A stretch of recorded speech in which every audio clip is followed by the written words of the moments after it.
Everyone, welcome back to Mnemonics DElEd. तो आज आपकी इंग्लिश की सेकेंड क्लास है। फर्स्ट क्लास में मैंने आपको बताया था डायरेक्ट मेथड्स और उसकी मेरिट्स के बारे में, और आज हम जानेंगे डायरेक्ट मेथड्स की डिमेरिट्स और बाइलिंगुअल मेथड के बारे में।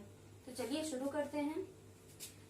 Demerits of direct methods. तो डायरेक्ट मेथड्स की जो डिमेरिट्स हैं, जो डिसएडवांटेज हैं डायरेक्ट मेथड के, उनके बारे में जानते हैं।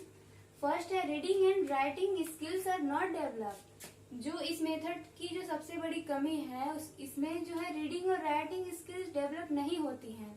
मतलब कि जो पठन और लेखन क्षमता है वो विकसित नहीं होती है, क्योंकि इस पे सबसे ज्यादा जो जोर है वो स्पीकिंग और लिसनिंग पे दिया जाता है। सेकेंड है एक्सपेंसिव। एक्सपेंसिव क्यों होता है? क्योंकि मैंने आपको पढ़ाते हुए बताया था डायरेक्ट मेथड की इसमें जो ऑब्जेक्ट होता है वो आपको क्लासरूम में लाना पड़ता है। जो आपका टॉपिक है उससे संबंधित चीजें आपको क्लासरूम में लानी पड़ती हैं। तो जरूरी नहीं है कि हर टीचर अपनी जेब से पॉकेट मनी लेके ही आएगा टीएलएम वगैरह लाने के लिए, तो ये थोड़ी एक्सपेंसिव होती हैं। थर्ड है takes a lot of time, और ये काफी समय लेती हैं। Takes a lot of time का मतलब कि ये जो मेथड है इसमें काफी समय वेस्ट होता है, क्योंकि को जो टॉपिक का जो ऑब्जेक्ट है उसको लाना है और उसके बाद उसके अकॉर्डिंग आपको पढ़ाना है, तो जाहिर सी बात है समय लगेगा। आप लाएंगे, आप उसको बकायदे बनाएंगे, उसके बाद आप उसके बारे में बच्चों को बताएंगे, तो काफी हार्डवर्क और काफी समय लगेगा। फोर्थ है डिफिकल्ट ऑफ अंडरस्टैंड, मतलब कि समझने में कठिनाई होती है। इसे समझने में थोड़ी कठिनाई होती है, क्योंकि आपको सिर्फ एक ही लैंग्वेज का यूज करना है, मदर टंग का यूज नहीं करना है, इंग्लिश टू इंग्लिश ही पढ़ाना है, तो थोड़ी प्रॉब्लम होती है। फिफ्थ है this method is not applied in Indian schools. तो मैंने आपको बताया था कि ये मेथड जो इंडियन स्कूल्स में अप्लाई नहीं होता है। क्यों नहीं होता है?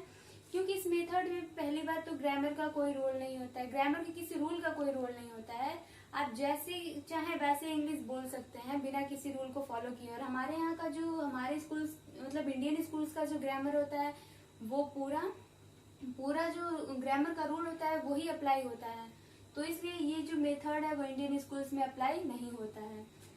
6 है over crowded class are not allowed. Over crowded class का ये मतलब है कि बहुत ज्यादा भीड़ भाड़ वाली क्लास कक्षाएं इसमें अलाउड नहीं होती हैं। बहुत ज्यादा भीड़ की जो कक्षाएं, काफी बच्चे हैं एक क्लासरूम में, बहुत ज्यादा बच्चे हैं, मान लीजिए उसकी कैपेसिटी 100 बच्चों की है और वहाँ पे 150 बच्चे हैं, तो इस क्लास में अलाउड नहीं होगा।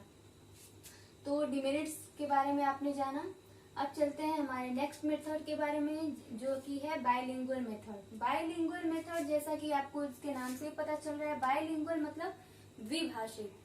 और बाइलिंगुअल मेथड का जो इन्वेंशन जिन्होंने इनको इन्वेंट किया था उनका नाम है सीजे डॉटसन, और उन्होंने 1967 में इसे इन्वेंट किया था। तो चलिए जानते हैं कि ये मेथड, इसके बारे में ये मेथड होता क्या है। तो in this method 2 languages are used. इस मेथड में, इस विधि में 2 भाषाओं का प्रयोग होता है, क्योंकि ये बाइलिंगुअल आपको नाम से पता चल रहा है, तो 2 भाषाओं का प्रयोग होता है। Bilingual method is a combination of direct method and grammar translation method. तो जो बाइलिंगुअल मेथड है वो डायरेक्ट मेथड और ग्रामर ट्रांसलेशन मेथड का कॉम्बिनेशन होता है, सम्मिलित रूप होता है। The understanding of words and sentences in foreign languages can made easier by the use of mother tongue. मतलब the understanding of words and sentences in foreign languages, मतलब कि विदेशी भाषा में जो वाक्य हैं और जो शब्द हैं उनकी जो समझ है, can made easier by the use of mother tongue। तो मदर टंग का यूज करके वो काफी सरल हो जाती है, मतलब उन्हें समझा जा सकता है। Grammar rules are not taught separately, मतलब कि जो ग्रामर के रूल्स हैं, व्याकरण के जो नियम है, उन्हें अलग से नहीं पढ़ाया जाता, अलग से नहीं सिखाया जाता है इस रूल में।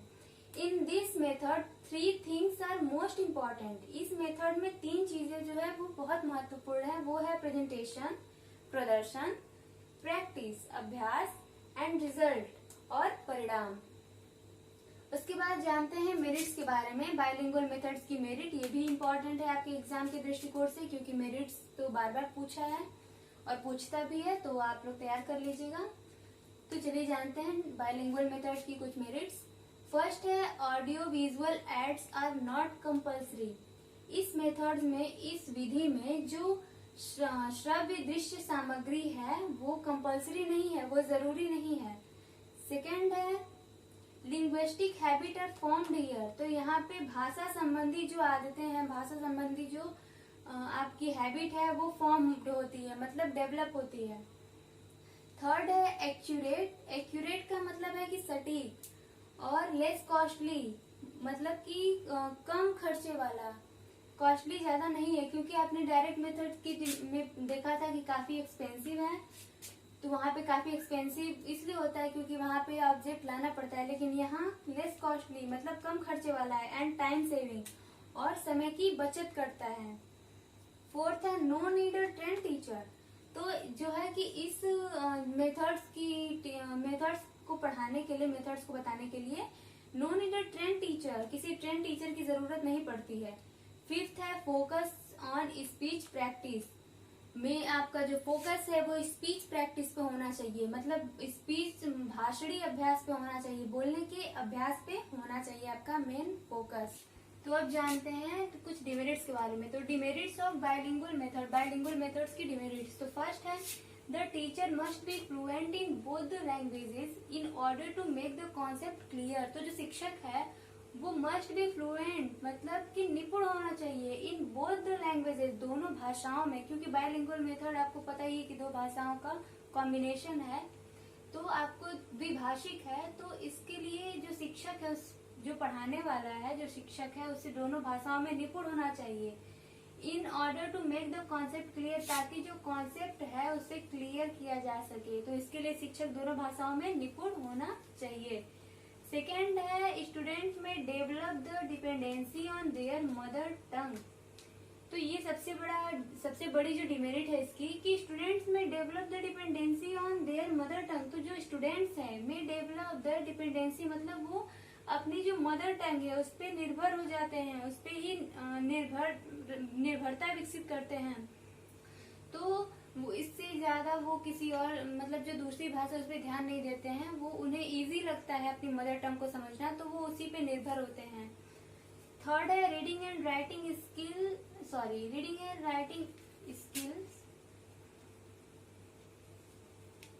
स्किल्स आर इग्नोर्ड, तो जो लेखन और पठन क्षमता है वो टोटली इग्नोर की जाती है।